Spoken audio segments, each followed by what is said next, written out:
कहानी की शुरुआत ग्रेसफील्ड हाउस नाम के एक खूबसूरत अनाथालय से होती है। यह जगह घने जंगल और लकड़ी की ऊंची फेस से घिरी हुई है। यहाँ अलग अलग उम्र के कई बच्चे एक साथ रहते हैं और एक दूसरे को अपना भाई बहन मानते हैं। इन बच्चों की देखभाल इसाबेला नाम की महिला करती है, जिसे सभी प्यार से मामा कहते हैं। इसाबेला बच्चों को पढ़ाती है, उनके साथ खेलती है और हर दिन उनका एक मुश्किल टेस्ट लेती है। ग्रेसफील्ड के बच्चों को किसी चीज की कमी नहीं थी, मगर यहाँ कुछ सख्त नियम जरूर थे। हर बच्चे के गले पर एक नंबर लिखा हुआ था। किसी को भी जंगल के आखिर में लगी फेस के बाहर जाने की इजाजत नहीं थी। अनाथालय के मेन गेट के पास जाना भी पूरी तरह मना था।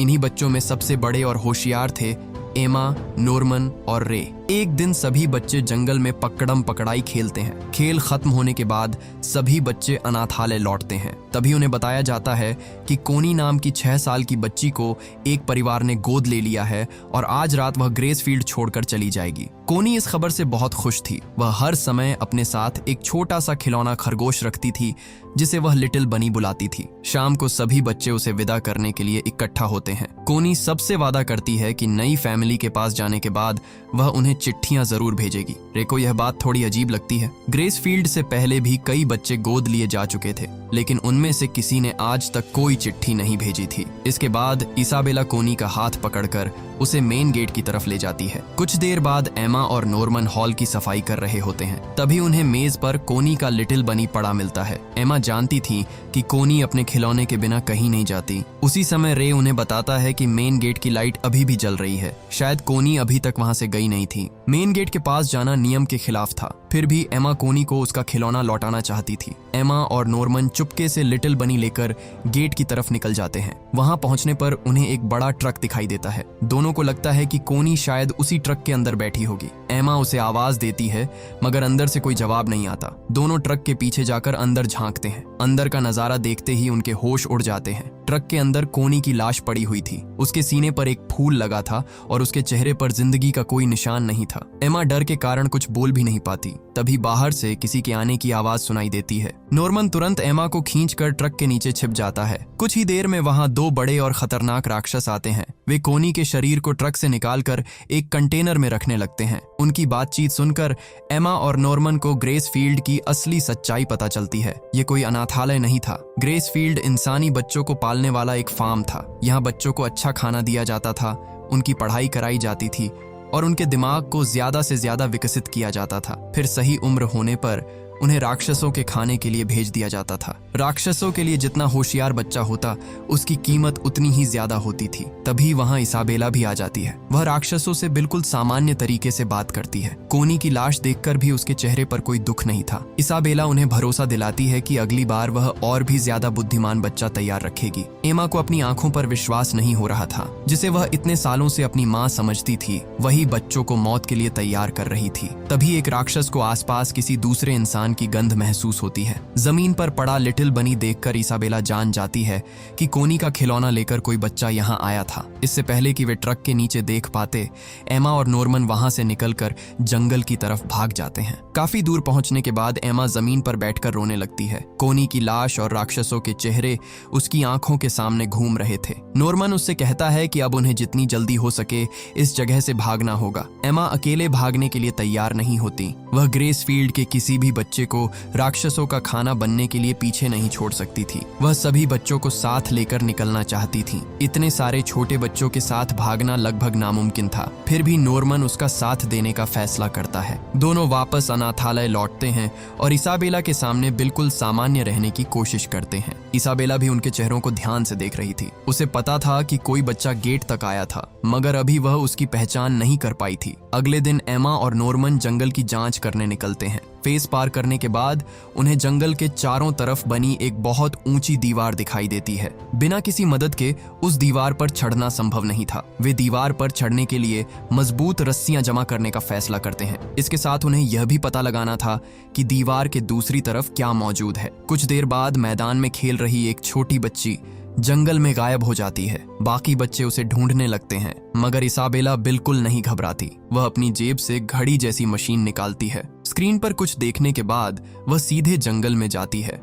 और थोड़ी देर में उस बच्ची को वापस ले आती है। एमा और नॉर्मन ये देखकर जान जाते हैं कि इसाबेला किसी मशीन की मदद से बच्चों की लोकेशन ट्रैक कर सकती है, इसलिए दीवार पार करने से पहले उन्हें उस ट्रैकिंग सिस्टम से बचने का तरीका भी खोजना था। दोनों अपने मिशन में रे को शामिल करते हैं। जब उसे कोनी और राक्षसों की सच्चाई बताई जाती है तो रे उनकी बात पर तुरंत विश्वास कर लेता है। वह भी भागने की योजना में उनकी मदद करने के लिए तैयार हो जाता है। अब तीनों चुपके से रस्सियां जमा करने, दीवार की जांच करने और बाहर निकलने का रास्ता खोजने लगते हैं। इसी दौरान ग्रेस फील्ड में एक नई महिला आती है जिसका नाम सिस्टर क्रोने था। उसके साथ कैरल नाम की एक छोटी बच्ची भी थी। इसाबेला बच्चों से कहती है कि अब उनकी देखभाल करने में क्रोने उसकी मदद करेगी। एमा, नॉर्मन और रे जानते थे कि इसाबेला ने उसे उनकी निगरानी के लिए बुलाया है। अब उन्हें एक की जगह दो लोगों से अपनी योजना छिपानी थी। कैरल के आने के बाद एमा उसके शरीर को ध्यान से जांचती है। उसे कैरल के कान में एक बहुत छोटा ट्रांसमीटर दिखाई देता है। अब उन्हें ट्रैकिंग सिस्टम की सही जगह पता चल चुकी थी। उधर क्रोने भी एमा, नॉर्मन और रे की हरकतों पर नजर रख रही थी। उसे शक था कि कुछ बच्चे ग्रेस फील्ड की सच्चाई जान चुके हैं। एक दिन क्रोने सभी बच्चों के साथ जंगल में पकड़म पकड़ाई खेलती है। वह खेल के बहाने एमा और बाकी बच्चों को पकड़ने की पूरी कोशिश करती है। नॉर्मन दूर रहकर सभी की चालों पर नजर रखता है। एमा उसके इशारों के अनुसार छोटे बच्चों को अलग अलग रास्तों से सुरक्षित जगहों तक पहुंचाती है। बच्चे मिलकर कई बार क्रोने को चकमा दे देते हैं। इस खेल के बाद क्रोने को यकीन हो जाता है कि ये बच्चे एक टीम की तरह काम कर रहे हैं और मौका मिलते ही भागने की कोशिश करेंगे। दूसरी तरफ एमा, नॉर्मन और रे इसी खेल के बहाने बच्चों को दौड़ने, छिपने और एक दूसरे की मदद करने की आदत डाल रहे थे। कुछ दिनों बाद नॉर्मन को महसूस होता है कि उनकी योजनाओं की खबर इसाबेला तक बहुत जल्दी पहुंच रही है। बच्चों के बीच कोई उसका जासूस था। जासूस को पकड़ने के लिए नॉर्मन डॉन और गिल्डा को भी अपनी टीम में शामिल करता है। वह उन्हें कोनी की मौत और ग्रेस फील्ड की पूरी सच्चाई बता देता है। डॉन को पहले उनकी बात पर विश्वास नहीं होता। उसे लगता था कि इसाबेला कभी उनके साथ ऐसा नहीं कर सकती। एमा जब उसे बताती है कि कोनी अब इस दुनिया में नहीं है, तब डॉन और गिल्डा को उनकी बात माननी पड़ती है। इसके बाद नॉर्मन रस्सियां छिपाने के लिए हर व्यक्ति को अलग अलग जगह बताता है। अगले दिन एक खास जगह से रस्सियां गायब मिलती है। रे तुरंत डॉन और गिल्डा पर शक करता है, मगर नॉर्मन शांत खड़ा रहता है। जिस जगह से रस्सियां गायब हुई थीं, उसकी जानकारी नॉर्मन ने सिर्फ रे को दी थी। इसाबेला का जासूस रे था। कुछ देर चुप रहने के बाद रे सच्चाई स्वीकार कर लेता है। वह काफी समय से इसाबेला को दूसरे बच्चों की जानकारी दे रहा था। इसके बदले इसाबेला उसे किताबें, कैमरे, मशीनों के हिस्से और दूसरी चीजें देती थी। रे उन्हीं चीजों को इकट्ठा करके भागने की तैयारी कर रहा था। उसे ग्रेस फील्ड की सच्चाई काफी पहले से पता थी। वह जानता था कि अकेले यहाँ से निकलना नामुमकिन है, इसलिए वह एमा और नॉर्मन के सच जानने का इंतजार कर रहा था। कोनी के जाने वाली रात भी उसी ने जानबूझकर एमा और नॉर्मन को मेन गेट की लाइट के बारे में बताया था। वह चाहता था कि दोनों अपनी आंखों से फार्म की सच्चाई देखें और यहाँ से निकलने की योजना बनाएं। एमा को रे पर बहुत गुस्सा आता है, मगर नॉर्मन उसे टीम से बाहर नहीं करता। अब रे बाहर से इसाबेला का जासूस बना रहेगा, लेकिन असल में उसकी हर जानकारी नॉर्मन तक पहुंचेगी। इसके बाद तीनों लाइब्रेरी की कुछ किताबों पर बने उल्लू के निशान की जांच करते हैं। उन निशानों के आसपास मोर्स कोड में कुछ संदेश लिखे हुए थे। ये संदेश विलियम मिनर्वा नाम के किसी व्यक्ति ने छोड़े थे। किसी संदेश में खतरे की चेतावनी थी, तो किसी में बच्चों को भागने का इशारा दिया गया था। ग्रेस फील्ड के बाहर कोई ऐसा इंसान मौजूद था जो फार्म की सच्चाई जानता था और बच्चों की मदद करना चाहता था। उन्हें अभी सिर्फ उसका नाम मालूम था। उधर क्रोने की अपनी योजना थी। वह इसाबेला को हटाकर खुद ग्रेस फील्ड की मामा बनना चाहती थी। बच्चों के भागने पर पूरी जिम्मेदारी इसाबेला की होती और उसकी जगह क्रोने को मिल सकती थी। एक दिन क्रोने एमा, नॉर्मन, रे, डॉन और गिल्डा को जंगल में योजना बनाते हुए पकड़ लेती है। बच्चों को लगता है कि अब वह इसाबेला को सब कुछ बता देगी, मगर क्रोने उनके सामने एक सौदा रखती है। वह चाहती थी कि बच्चे भागने की कोशिश करें और इसाबेला उन्हें रोकने में असफल हो जाए। बच्चों को उस पर भरोसा नहीं था, मगर वे उससे इस दुनिया के बारे में जानकारी निकाल सकते थे। क्रोने बताती है कि बहुत समय पहले इंसानों और राक्षसों के बीच एक समझौता हुआ था। इसके बाद दोनों की दुनिया अलग कर दी गई। राक्षसों को इंसानी मांस की सप्लाई देने के लिए ग्रेस फील्ड जैसे फार्म बनाए गए, जहां बच्चों को जन्म से ही पाला जाता था। फार्म से बाहर भी राक्षसों की दुनिया थी। इंसानों तक पहुंचने के लिए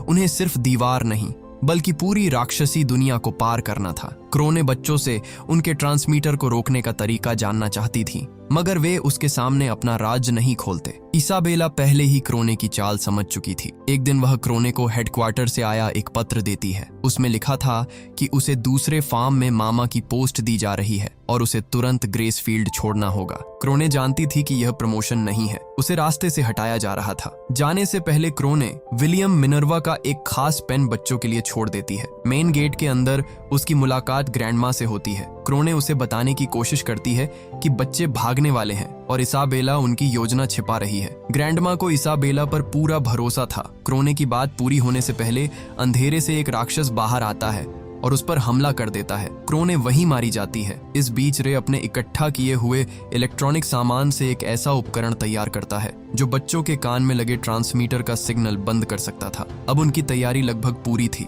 इसाबेला भी हाथ पर हाथ रखकर नहीं बैठी थी। वह रे को बता देती है कि जासूस के रूप में उसका काम खत्म हो चुका है। फिर वह नॉर्मन और एमा को दीवार के पास पकड़ लेती है। एमा इसाबेला को पीछे से पकड़कर नॉर्मन को दीवार पर चढ़ने के लिए कहती है। इसाबेला आसानी से उसकी पकड़ से निकल जाती है और एमा का पैर इतनी बुरी तरह मोड़ती है कि उसकी हड्डी टूट जाती है। एमा दर्द से चीखते हुए जमीन पर गिर जाती है। नॉर्मन उसके बिना भागने से इनकार कर देता है। इसाबेला दोनों को बताती है कि अगले दिन नॉर्मन को ग्रेसफील्ड से भेज दिया जाएगा। यानी अब नॉर्मन के पास सिर्फ एक रात बची थी। उसी रात एमा और रे उसके ट्रांसमीटर को बंद करके उसे अकेले भागने के लिए कहते हैं। नॉर्मन अगले दिन दीवार पर चढ़कर दूसरी तरफ की जांच करने जाता है। दीवार के उस पार कोई जमीन नहीं थी। ग्रेसफील्ड के चारों तरफ एक बहुत गहरी और चौड़ी खाई बनी हुई थी। खाई को पार करने का सामान्य रास्ता मेन गेट के पास बने पुल से जाता था, जहां हर समय पहरा रहता था। नॉर्मन दीवार के ऊपर काफी देर तक रास्ते की जांच करता है। इसके बाद वह भागने के बजाय वापस अनाथालय लौट आता है। एमा और रे उसे देखकर हैरान रह जाते हैं।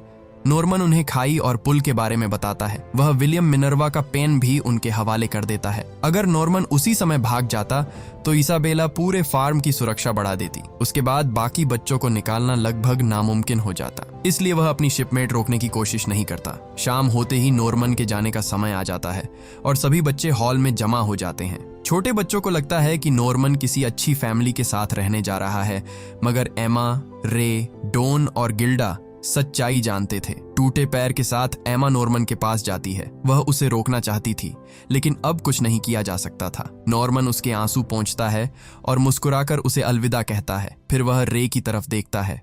दोनों बिना कुछ बोले एक दूसरे को विदा करते हैं। इसाबेला नॉर्मन को लेकर मेन गेट के अंदर चली जाती है। गेट के अंदर नॉर्मन के सामने कोई राक्षस नहीं आता। वहां पीटर रेट्री नाम का एक इंसान उसका इंतजार कर रहा था। पीटर को नॉर्मन की बुद्धिमानी और उसकी पूरी योजना के बारे में जानकारी थी। नॉर्मन को यहाँ तुरंत मारने के लिए नहीं लाया गया था। पीटर उसे अपने साथ लेकर चला जाता है। एमा और रे को इस बात का पता नहीं था। उन्हें लगता है कि उनका सबसे अच्छा दोस्त हमेशा के लिए जा चुका है। नॉर्मन के जाने के बाद दोनों का व्यवहार पूरी तरह बदल जाता है। एमा अपने कमरे में चुपचाप पड़ी रहती है। रे भी किसी से ज्यादा बात नहीं करता। इसाबेला को लगता है कि नॉर्मन के जाने के बाद उनका हौसला टूट चुका है। एक दिन वह एमा को भविष्य में मामा बनने का प्रस्ताव देती है। मामा बनने पर एमा की जान बच सकती थी, मगर इसके बदले उसे भी दूसरे बच्चों को राक्षसों के लिए तैयार करना पड़ता। एमा उसके सामने कोई जवाब नहीं देती। धीरे धीरे कई दिन बीत जाते हैं। अब रे की शिपमेट का समय भी करीब आ चुका था। अपनी आखिरी रात वह डाइनिंग हॉल में तेल के कई डिब्बे लेकर बैठा होता है। एमा वहां पहुंचती है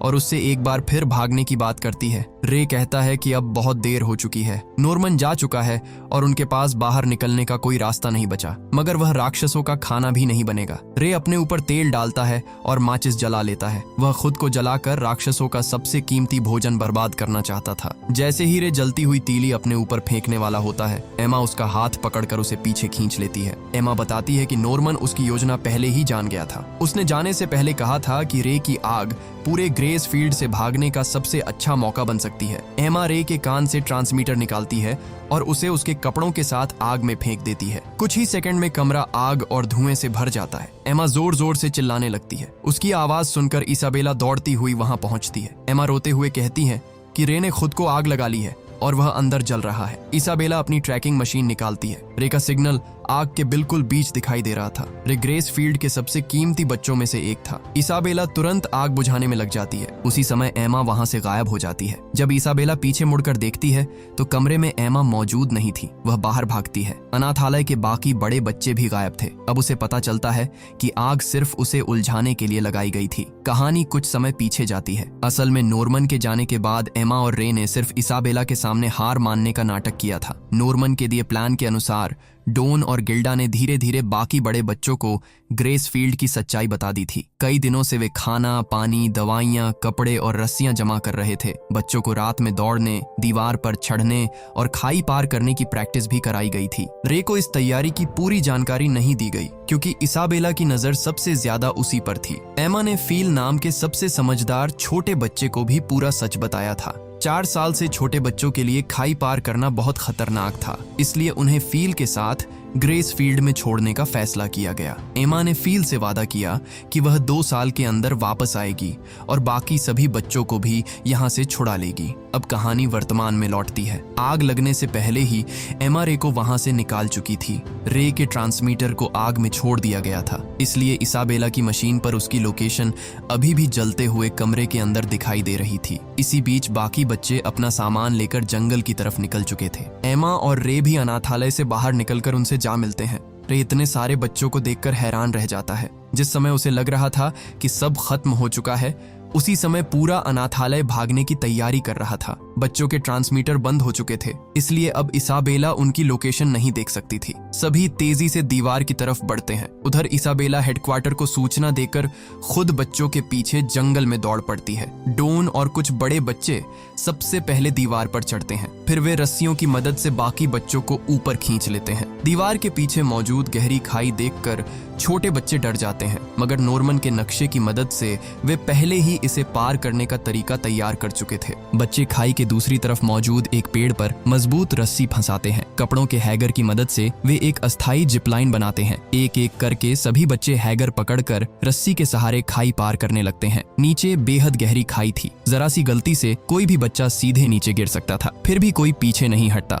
बड़े बच्चे पहले दूसरी तरफ जाते हैं और वहां पहुंचकर छोटों को सुरक्षित उतारते हैं। कुछ ही देर में लगभग सभी बच्चे खाई पार कर लेते हैं। एमा सबसे आखिर में दीवार पर रुकती है ताकि कोई पीछे न छूट जाए। उसी समय इसाबेला वहां पहुंच जाती है। वह एमा को रुकने के लिए कहती है। इसाबेला उसे चेतावनी देती है कि फार्म के बाहर की दुनिया राक्षसों से भरी हुई है और बच्चे वहां ज्यादा समय तक जिंदा नहीं रह पाएंगे। एमा एक पल के लिए उसकी तरफ देखती है। अब उसके चेहरे पर इसाबेला का कोई डर नहीं था। वह सिर्फ इतना कहती है, अलविदा मामा। इसके बाद एमा रस्सी पकड़कर खाई के ऊपर छलांग लगा देती है। इसाबेला उसे रोक नहीं पाती। दूसरी तरफ पहुंचते ही डोन रस्सी काट देता है। अब इसाबेला के पास बच्चों तक पहुंचने का कोई रास्ता नहीं था। वह अकेली दीवार पर खड़ी सभी बच्चों को दूर जाते हुए देखती रहती है। तभी उसे अपना बचपन याद आता है। इसाबेला भी कभी ग्रेस फील्ड में रहने वाली एक बच्ची थी। उसने भी इस फार्म से भागने का सपना देखा था। जब वह दीवार पर पहुंची और दूसरी तरफ खाई देखी तो उसने भागने की उम्मीद छोड़ दी। जिंदा रहने के लिए उसने मामा बनने का रास्ता चुना।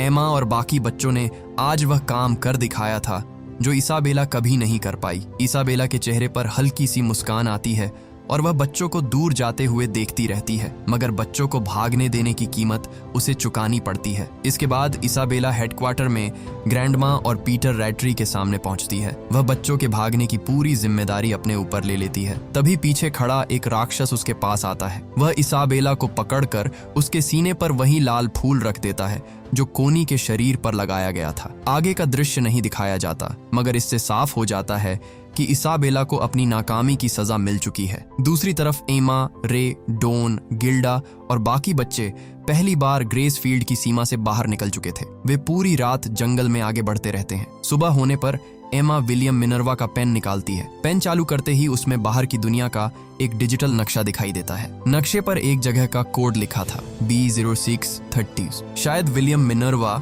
या उसकी छोड़ी हुई कोई मदद उस जगह पर उनका इंतजार कर रही थी। एमा नक्शे पर दिखाई दे रहे B0630 के रास्ते को देखती है और बाकी बच्चों के साथ जंगल में आगे बढ़ जाती है। इसी के साथ फिल्म की कहानी खत्म हो जाती है। कहानी पसंद आई तो वीडियो को लाइक करें और हमारे साथ हमेशा ऐसे ही जुड़े रहने के लिए आप हमारे चैनल द योगी को सब्सक्राइब कर लीजिए। जल्द मिलेंगे अगले वीडियो में।